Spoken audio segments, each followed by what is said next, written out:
اور ہر قسم کا جہاد کرنے والے کون ہیں؟ پھر خوشخبری ہے مگر وہ ایمان سے مشروط ہے، تم سستی نہ کرو اور نہ غمگین ہو، تم غالب رہو گے اگر صاحب ایمان ہو۔ آل عمران۔ اس سے ہمیں یہ معلوم ہو گیا کہ دو چیزیں ہیں، ایک تو یہ کہ آزمائے جاؤ گے، جو امتحان میں پاس ہوگا وہ کامیاب، جو فیل ہو گیا خسارے میں۔ دوسری یہ بات ثابت ہوئی کہ ہم نے منہ سے کلمہ پڑھ لیا تو یہ کافی نہیں ہے جب تک عمل نہ ہو۔ سوال یہ پیدا ہوتا ہے اس کا حل کیا ہے؟ اس کا حل آگے قرآن میں ہے جو اللہ نے فرمایا، وہ غلطی کر بیٹھیں تو اپنے رب سے مغفرت طلب کرتے ہیں۔ اگر ہم سے غلطی ہوئی تو اللہ سے توبہ کریں، یہی ہمارے پاس بچا ہے۔ اس کا مطلب یہ ہے کہ پہلے تو بھی قوموں پر ایسا وقت آ چکا ہے مگر انہوں نے دعا کری، اللہ نے سن لی اور عذاب ٹل گیا۔ یہ حضرت یونس علیہ السلام کی بات بتا رہا ہوں۔ لیکن ہمیں کہ دنیا کی واقعیت جہاں اللہ اور اس کا رسول نے جینے کے تمام اصول اور آداب سکھائے ہیں، وہاں دعا کرنے کے لیے پوری ایک سورہ نازل کر دی جو ہم ہر نماز میں پڑھتے ہیں، مگر نہ اس کی عظمت جانتے ہیں نہ معنی، مگر ہم اس پر ایمان رکھتے ہیں کیونکہ عمل کچھ بھی نہیں ہے۔ کیونکہ یہ قرآن کی پہلی سورہ ہے بلکہ ایک بہت بڑی دعا ہے، اسلام اور قرآن کا مکمل منشور ہے، جس کے معنی یہ ہیں۔ یہ سورہ فاتحہ ہے۔ سب تعریفیں اللہ کے لیے ہیں، یہ پہلی آیت ہے، جو تمام جہانوں کا پروردگار ہے۔ آیت نمبر 2، اللہ تعالیٰ یعنی کہ فرما رہا ہے بہت بخشش کرنے والا اور مہربان ہے وہ، جو اپنے آپ کو کہہ رہا ہے۔ آیت نمبر 3، جو میں قیامت کا مالک ہے۔ آیت نمبر 4، ہم سب تیری عبادت کرتے ہیں اور تجھی سے مدد چاہتے ہیں۔ آیت نمبر 5، اس آیت میں یہ اللہ تعالیٰ سے دعا ہے ہماری، ہمیں سیدھی اور سچی راہ دکھا۔ آگے آیت نمبر 6 اور 7 مشترکہ ہے، دونوں آیتوں کو ملا کر ترجمہ کر رہا ہوں۔ یہ بھی ایک دعا ہے، یہ بھی اللہ سے دعا ہے، بہت ہی طاقتور ہے۔ یہ آیت نمبر 6 اور 7 اللہ تعالیٰ فرماتا ہے، ایسی سیدھی راہ ان لوگوں کو جن پر تو نے انعام کیا، اور نہ ہی ان کی جن پر غضب نازل کیا گیا ہو، اور نہ ہی ایسی راہ جو گمراہیوں کی ہے۔ اور اب میں آپ سے درخواست کرتا ہوں کہ ایک مرتبہ سورہ فاتحہ سوچ سمجھ کر اور دل سے اخلاص کے ساتھ آپ پڑھ لیں، اور یہ عبداللہ کے لیے بھی پڑھ لیں۔ رمضان کا مہینہ آ رہا ہے، یہی ہم لوگوں کی بخشش کا ذریعہ ہو، شاید یہی قبولیت کی گھڑی ہو، اللہ تعالیٰ کو ہم پر رحم آ جائے، کیونکہ وہ کہتا ہے کہ میرا بندہ تائب ہو کر میرے پاس پہاڑ کے برابر گناہ لے کر آئے تو میں معاف کر دوں گا۔ آپ دل سے ایک دفعہ سورہ فاتحہ اور سورہ اخلاص عبداللہ کو بخشنے پڑھ کر۔ بہت شکریہ۔ ہم نے قرآن اور اس کی صورتوں کے ساتھ کیا کیا ہے؟ بغیر عمل کے فائدہ دیں گی کیا کیا ہم بغیر عمل کے مسلمان ہیں؟ اس وقت دعا اور عمل بہت ضروری ہے۔ پوری امت مشکلات میں گھری ہوئی ہے، کوئی کنارے کو ملا نظر نہیں آ رہا کہ ہمیں لگا دے۔ بس صراط مستقیم پر واپس آنے کا اب ایک ہی راستہ بچا ہے، اللہ کی کتاب اور پیارے نبی اکرم صلی اللہ علیہ وسلم کی سنت پر چلا جائے۔ پریشانی اور جہالت اسلام میں نئے طریقے رائج ہونے کی وجہ سے ہم خود اس کے ہیں کہ یہ ہم نے جو نئے طریقے رائج کری، ہم خود پریشانیاں ہم نے خود پیدا کری ہیں، اپنے دین میں بھی اور اپنے اوپر بھی۔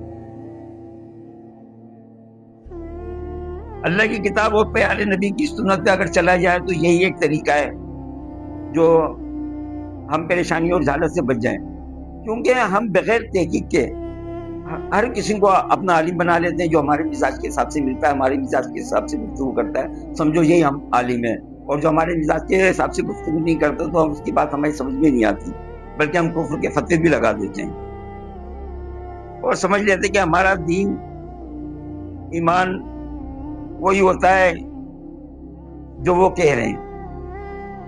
اسلام سے پہلے جو مذہب تھے یہودی اور عیسائی، ان میں ایسے ہی عالم تھے جن کے بارے میں قرآن میں اللہ تعالیٰ فرماتا ہے، جنہیں آپ غور سے سنیں اور قرآن میں پڑھیں اور اللہ کے رسول ان کے بارے میں کیا فرماتے ہیں، وہ خود پڑھیں اور تحقیق کریں۔ کوئی اطہار کے جھنڈے کی بات کر رہا ہے، کوئی قبر میں اور آخرت میں حضرت عبد القادر جیلانی کی بات کر رہا ہے، کوئی یہ بات کر رہا ہے کہ وہ فلاں مریدوں کو بخشوا دے گا، یہ کر دے گا، جبکہ ان کا کوئی ایسا حساب و کتاب ہی نہیں ہے۔ میں پورے مہینے آپ کو پورے قرآن کی معلومات دوں گا، اگر کسی بھی جگہ ہلکی سی بھی بات ہو تو آپ دیکھیے گا کہ یہ علماء ہمارے لیے کتنا جھوٹ بول رہے ہیں اور غلط بیانی کر رہے ہیں اور ہمیں کہاں سے لے کے جا رہے ہیں۔ اصل میں تو یہی ہے کہ ہر بندہ اپنا وزن خود اٹھائے گا، یہی کہا گیا ہے، کوئی کسی کے لیے نہیں کچھ کرے گا۔ اور شیخ عبد القادر جیلانی کے متعلق جتنے باتیں کرتے ہیں وہ کوئی ایسا نہیں۔ شیخ عبد القادر جیلانی کو میں نے بہت پڑھا ہے، ان کے متعلق میں بات کروں گا، بات اس وقت قرآن کی ہو رہی ہے، انشاءاللہ میں بتاؤں گا اور آپ کو پتہ چلے گا کہ لوگ کیا کر رہے ہیں۔ ہمیں اللہ اور رسول کی تعلیمات پر یہ ہمارے دل میں شک ڈالتے ہیں اور بہتان۔ ہم لوگ قرآن پڑھیں اور سمجھے کہ کم از کم ہم بھٹک نہیں سکتے۔ قرآن میں 10ویں پارے میں سورہ توبہ کے 5ویں رکوع میں آیت نمبر 31 میں اللہ تعالیٰ فرماتا ہے، اس کا ترجمہ ہے، ان لوگوں نے خدا کو چھوڑ کر اپنے ولیوں کو اپنا معبود بنا لیا۔ یہ جو گفتگو کری تھی نبی اکرم صلی اللہ علیہ وسلم نے ایسی کری تھی کہ آتم طائی کے قبیلے سے حضور مسلمانوں کی لڑائی ہوئی تھی۔ اس لڑائی کے اندر آتم طائی کے جو قبیلوں کو شکست ہوئی تھی، تو آتم طائی کی بیٹی اور بیٹا، بیٹی تو قید ہو گئی تھی مگر جو بیٹا تھا نا وہ فرار ہو گیا تھا۔ جب حضور کو پتہ چلا یہ آتم طائی کی بیٹی ہے تو حضور نے ان کی بڑی عزت احترام کرا۔ جب اس نے احترام کرا تو اس نے اپنے بھائی کو خط لکھا کہ یہ تو نبی تو بہت اچھی عادت کے ہیں، خوش اخلاق ہیں، بہت عزت کرنے والے ہیں، بھائی تم آ جاؤ اور ان سے ملاقات کرو۔ جب وہ حضور اکرم صلی اللہ علیہ وسلم کے پاس آئے ان کے گھر میں، جب حضور کو پتا ہے کہ یہ جو ہے عدی ہے آدم کا بیٹا، تو بہت خوش ہوئے اور اس کو گھر پہ لے کر آئے۔ جب وہ گھر پہ لے کر آئے، گھر کے اندر چادر بچھائی تو آدم طائی کا بیٹا یہ سمجھ رہا تھا کہ اپنے لیے بچھائی، مگر حضور نے ان کو بٹھایا، بولے سخی باپ کے بیٹے کے لیے بڑی عزت سے بٹھایا، بہت عزت کری نبی کریم صلی اللہ علیہ وسلم نے ان کی۔ مگر جب وہ سامنے آ کے جو گفتگو کری تو حضور نے دیکھا کہ گلے کے اندر کچھ سلیب جگہ کوئی نشانی پڑی ہوئی ہے۔ جب حضور نے اس نشانی کو دیکھا تو عدی بن آدم کی حدیث ہے، یہ ترمذی شریف ہے اور حدیث نمبر ہے 952۔ یہ ترمذی شریف کا واقعہ ہے جو میں نے آپ کو بیان کرا ہے، تو 252 حدیث نمبر ہے۔ تو عدی بن آتم فرماتے ہیں، میں رسول اللہ علیہ وسلم کے پاس آیا، ایسے وقت میرے گلے میں سونے کی سلیب لٹک رہی تھی۔ آپ نے فرمایا اپنے پاس سے بت کو ہٹا دو، دور کر دو۔ پھر آپ نے ارشاد ربانی فرمایا، اور ان لوگوں نے خدا کو چھوڑ کر اپنے ولیوں کو اپنا معبود بنا لیا۔ اس زمانے میں جو ولی ہے ظاہر ہے وہ عیسائی تھا اور قرآن اترا تھا، تو ولیوں سے مراد ہندوؤں کے لیے سادھو اور اس کے لیے عیسائیوں کے لیے راہب ہے، اور اب اس کے بعد جو نا مسلمانوں کے لیے ظاہر ہے ولی اللہ ہیں۔ یہ سن کر میں نے آپ سے فرمایا، یعنی عدی بن آتم فرمایا کہ ایسا نہیں تھا کہ لوگ اس کو پوچھتے کہ اگر ہم نے، اس کا کہنے کا مطلب یہ تھا کہ خدا کو ہم نے معبود کیسے بنا لیا، ہم اس کو پوچھ تھوڑی رہے۔ تو آپ نے فرمایا ایسا نہیں کہا تھا کہ لوگ ان کو پوچھتے تھے، بلکہ جب وہ جس چیز کو حرام کر دیتے تھے وہ چیز حلال ہو جاتی تھی، اور جس چیز کو حرام کر دیتے تھے وہ حرام ہو جاتی۔ یہ نبی اکرم صلی اللہ علیہ وسلم نے فرمایا۔ اور جس چیز کو متعلق وہ کہہ دیتے کہ صحیح ہے تو تم لوگ کے لیے صحیح ہو جاتی، اور وہ کہتے یہ غلط ہے تو وہ لوگوں کے لیے اس چیز کو اپنے اوپر لازم کر لیتے کہ یہ غلط ہے۔ تو یہ ان کو معبود سمجھنے کی برابر بات نہیں ہوئی۔ تو اس سے یہ ثابت ہوا ہم بھی اپنے عالموں کو، اپنے بزرگوں کو، اپنے پیر کو، اپنے مولیوں کو یہ کہتے ہیں یہ صحیح کہہ رہے ہیں، جبکہ تحقیق کرو نا تو اس کے جواب ان سے صحیح ہوتے نہیں کہ بھائی تم نے کہاں سے فرمایا، اس جگہ ہے، تو اس کی ان کے پاس جواب نہیں ہے۔ یعنی پہلے لوگ اپنے سادھو اور راہبوں کے کہنے پر چلتے تھے، اب پاکستان اور ہندوستان کے لوگ بغیر تحقیق کے اپنے پیروں اور مولویوں کا کہنے پر چلتے ہیں، ایک دوسرے کو غلط بتا کر ہمیں اللہ اور رسول کی تعلیمات پر ہمارے دل میں شک ڈالتے ہیں کہ کیا صحیح ہے کیا غلط ہے. جیسے عیسائیوں میں پوپ اور دوسرے مشائخ اس رتبے پر مانے جاتے تھے اور اب بھی مانے جاتے ہیں کہ اگر وہ کوئی بات خلاف عقل و نقل بھی کہہ دے تو چوں اچرا مانی جاتی ہے. اور ہم لوگ بھی تقریباً ایسے ہی ہیں. یہی مذہب تقلید حرام ہے، کیونکہ یہ مرتبہ تو اللہ تعالیٰ اور اس کے رسول کا ہے. حوالہ تفسیر حقانی میں جلد نمبر 3 صفحہ 190 میں ہے، مخلوق کی اطاعت خالق کے گناہ میں جائز نہیں ہے، اور اس واسطے حرام ہے مرد پر دوسرے کی داڑھی کاٹنا. یہ جو ایک دلیل کے طور پہ بات کری گئی ہے سمجھانے کے لیے کہ اس سے کم کیا بات ہوگی کہ ہم نائی کے پاس جا کے اپنی داڑھی کٹواتے ہیں، شیو کرواتے ہیں، یعنی اس سے کم تو مثال نہیں ہوگی. یہ صرف مثال والی بات اس تفسیر میں بیان کی ہے، ورنہ ہر وہ کام جس میں شریعت کی مخالفت ہو اس کام میں مخلوق کی اطاعت حرام ہے.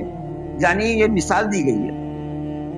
ایمان کا تقاضا یہ ہے کہ جہاں پر اور جس کام میں اللہ تعالیٰ کی نافرمانی ہوتی ہے تو اس جگہ پر یا اس کام میں دوسرے کی اطاعت نہ کرنا لازم ہے، کیونکہ قرآن میں یہی ثابت ہے. قرآن شریف کے 6 پارے میں سورہ مائدہ میں پہلے رکوع میں آیت نمبر 2 میں اللہ تعالیٰ ارشاد فرماتا ہے، نیکی اور پرہیزگاری میں ایک دوسرے کی مدد کرتے رہو، گناہ اور ظلم زیادتی میں مدد نہ کرو، اللہ سے ڈرتے رہو، بے شک اللہ تعالیٰ سخت سزا دینے والا ہے. یہ بڑی اہم بات ہے، غور کیجیے گا. آپ صلی اللہ علیہ وآلہ وسلم نے یہ بھی بتایا کہ اللہ کا راستہ وہی ہے جو میں نے بتایا. صحابہ کرام اس راستے پر چلے اور یہ راستہ قیامت تک رہے گا. لیکن اس خدائی راستے پر اور اس کے بالمقابل کچھ شیطانی راستے بھی نکلیں گے. لوگوں کو خدائی راستے سے ہٹا کر اپنے راستے پر چلنے کی دعوت دے گا. اپنی اس دعوت میں لوگوں کے مزاج اور نفسیات کے مطابق دلائل بھی دے گا، جو آج کل ہو رہا ہے. جو بھی مولانا ہمارے مزاج اور نفسیات کے مطابق دلائل دے بس وہ صحیح ہے. وہ تو اللہ کا شکر ہے ہم حضور کے امتی ہیں، ورنہ کوئی عیسائی یہودی بھی دلائل دے گا تو ہم تو وہ بھی یقین کر لیتے. مگر امت کو آگاہ رہنا چاہیے کہ خدا تک پہنچنے کا راستہ وہی ہے جو نبی کرم صلی اللہ علیہ وسلم نے فرمایا. صحابہ اکرام خلفائے راشدین چلے اور جس کی پیروی اولیاء امت کرتے ہوئے اور تمام عالم جو علم تشریعات کی شکل میں محفوظ ابھی تک رکھا ان لوگوں نے، الحمدللہ ان کی وجہ سے اس امت کے پاس آج بھی یہ ساری چیزیں بالکل صحیح اور سالم اسی طرح محفوظ ہے، گویا آج کے لیے ہی یہ دین نازل کیا گیا ہے.